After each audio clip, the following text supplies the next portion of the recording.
Au nom du Père et du Fils et du Saint-Esprit. Amen. Ici, Monseigneur Charles Clément Boniface prie pour vous tous, croyez en nous. Et nous prions en même temps, si vous avez des malades, nous prions pour leur guérison. Si vous avez des défunts, qu'ils soient dans le paradis céleste. Si vous êtes fâché contre quelqu'un, réconciliez-vous. Jeunes garçons et jeunes filles, écoutez vos parents. C'est le 4e commandement de Dieu. Je prie pour vous tous, qui que vous soyez. Et nous prions aussi pour qu'il y ait la paix dans le monde. Et nous devons méfier de la guerre. Même le Christ parle de la guerre. On voit dans l'Évangile, chapitre 13, verset 7. Jésus nous dit dans l'Évangile Saint-Marc, « Écoutons attentivement. Lorsque vous entendrez parler de guerre et de rumeurs de guerre, ne vous alarmez pas. Il faut que cela arrive. Mais ce ne sera pas encore la fin. On se dressera en effet nation contre nation et royaume contre royaume.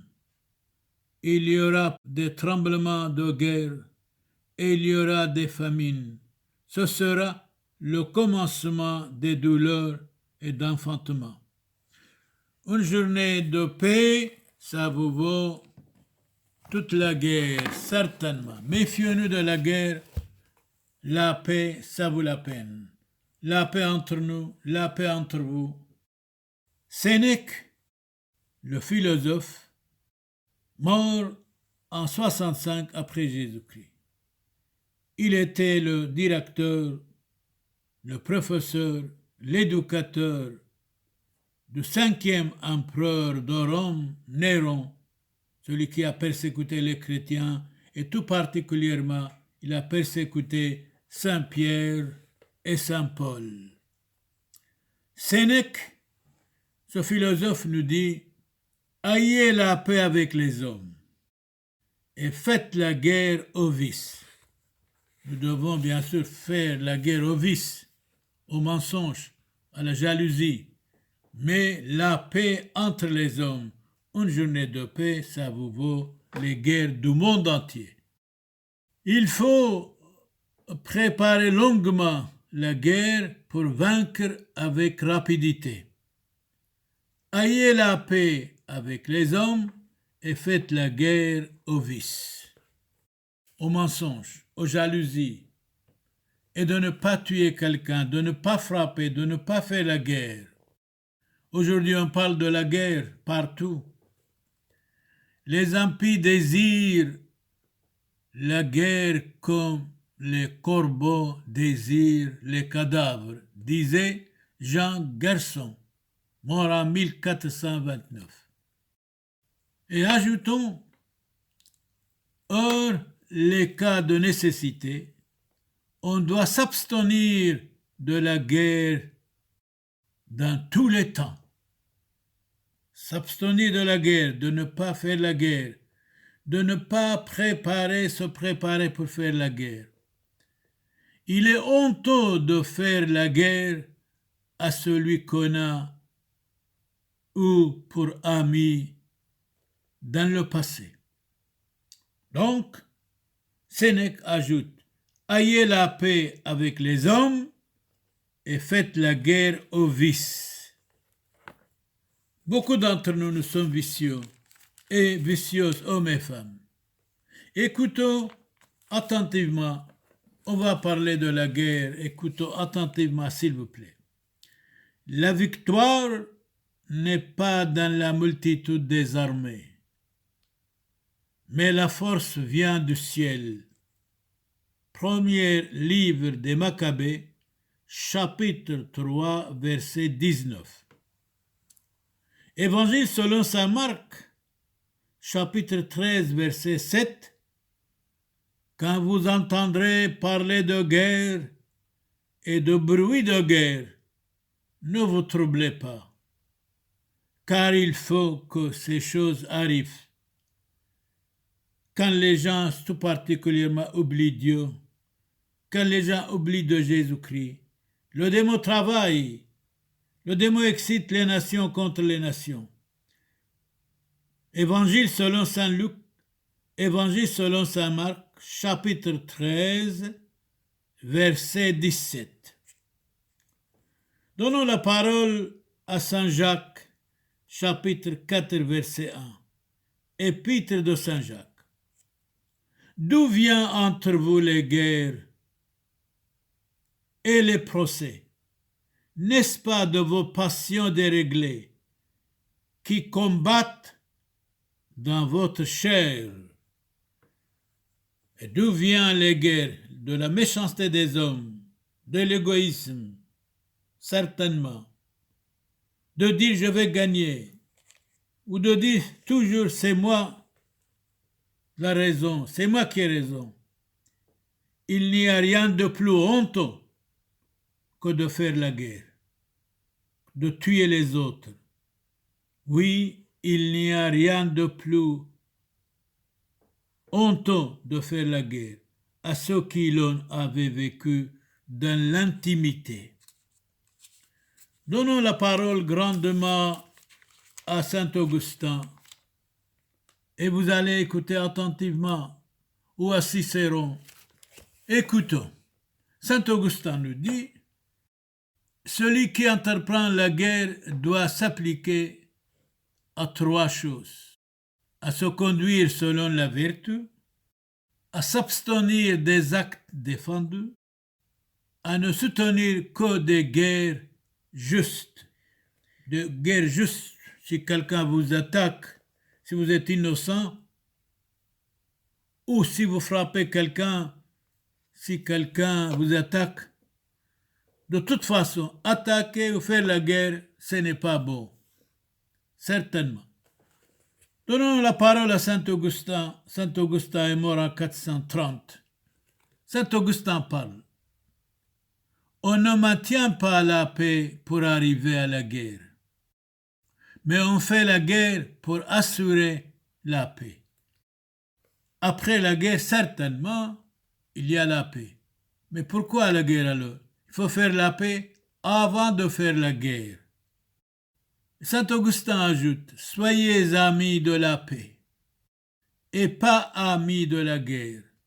Soyez amis de la paix même quand vous faites la guerre, afin que vos victoires vous servent à ramener les vaincus à la paix et à l'union.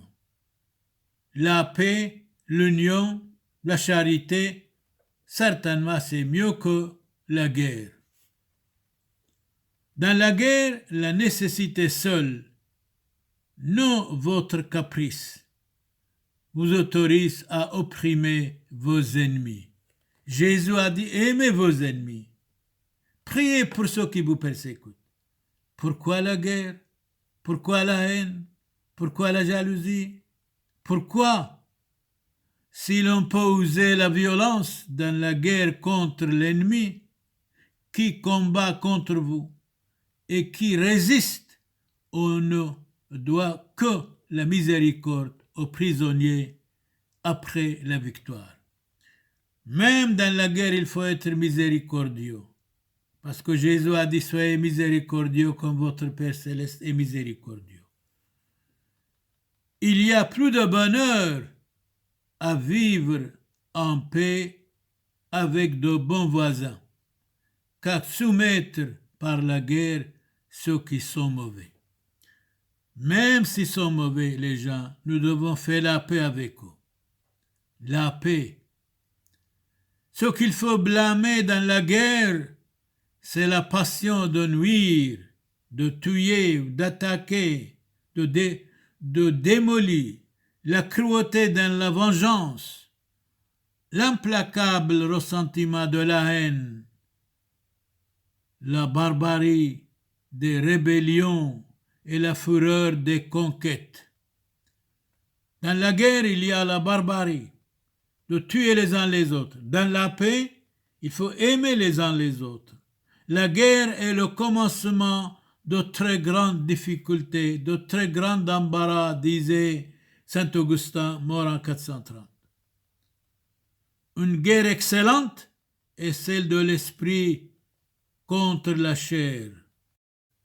Écoutons encore attentivement Saint Bonaventure. La cause légitime, c'est la défense de la patrie. C'est exact. Quand votre patrie est attaquée, vous pouvez défendre. Aujourd'hui, vraiment, c'est le cas. Donc, la cause légitime, c'est la défense de la patrie, de la paix ou de la foi jurée. Quand ces conditions sont réunies, la guerre est licite. Mais elle est illicite si l'une d'elles manque. Souvent, on fait la guerre non pour la défense de la patrie, de la paix ou de la foi jurée, mais pour la gloire humaine, pour la vengeance. Et alors, elle est illicite cette guerre. Ô cruauté des hommes, ô corps barbare, nourri de lait de tigresse, d'où vous vient une si grande férocité de faire la guerre? La guerre démolit, la paix bâtir. Les vrais adorateurs de Dieu ne portent dans la guerre ni cruauté ni cupidité. Saint Bonaventure, mort en 1274, a raison. Les vrais adorateurs de Dieu ne portent dans la guerre ni cruauté ni cupidité, mais la paix, la sérénité, le respect des autres. Rien n'est plus honteux que d'être en guerre avec celui qu'on a eu pour amitié dans le passé. On ne doit comprendre une guerre que pour arriver à la paix. Certainement. Cicéron dit, Cicéron, orateur latin, mort en 43 avant Jésus-Christ. On ne doit entreprendre une guerre que pour arriver à la paix. Si c'est nécessaire pour arriver à la paix, on peut avoir la guerre. Mais la guerre démolit. La guerre démolit. La guerre est de tuer les gens, de démolir les maisons. C'est honteux au XXIe siècle de faire la guerre. Les guerres des soldats sont courte durée, mais celle du moins de religion est toujours doit dominer soi-même, dit saint Éphrem. Ouais. Écoutons attentivement saint Isidore de Séville, mort en 636, d'origine espagnole. Vive l'Espagne! Il y a 4 sortes de guerre, nous dit saint Isidore, mort en 636, saint Isidore de Séville, Espagne. Il y a 4 sortes de guerre. La guerre juste, la guerre injuste, la guerre juste, la guerre injuste, la guerre civile, la guerre plus que civile. Premièrement, la guerre juste est celle que l'on soutient pour revendiquer ses droits ou pour repousser les attaques de l'ennemi.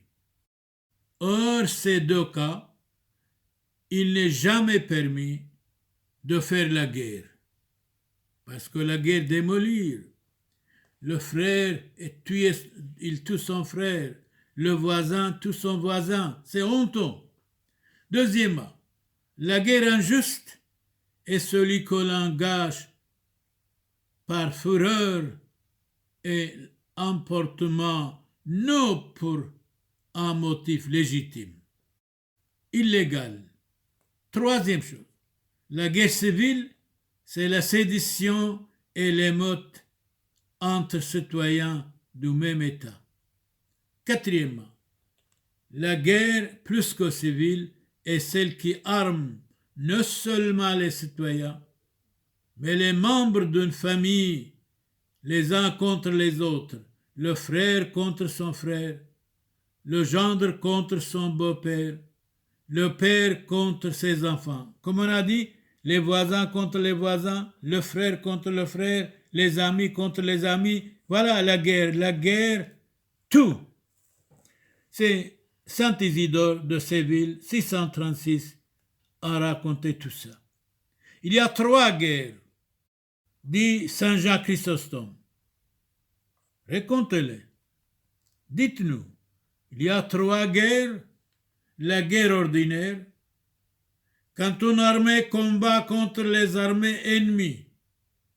Deuxièmement, la guerre qu'il faut soutenir même en temps de paix.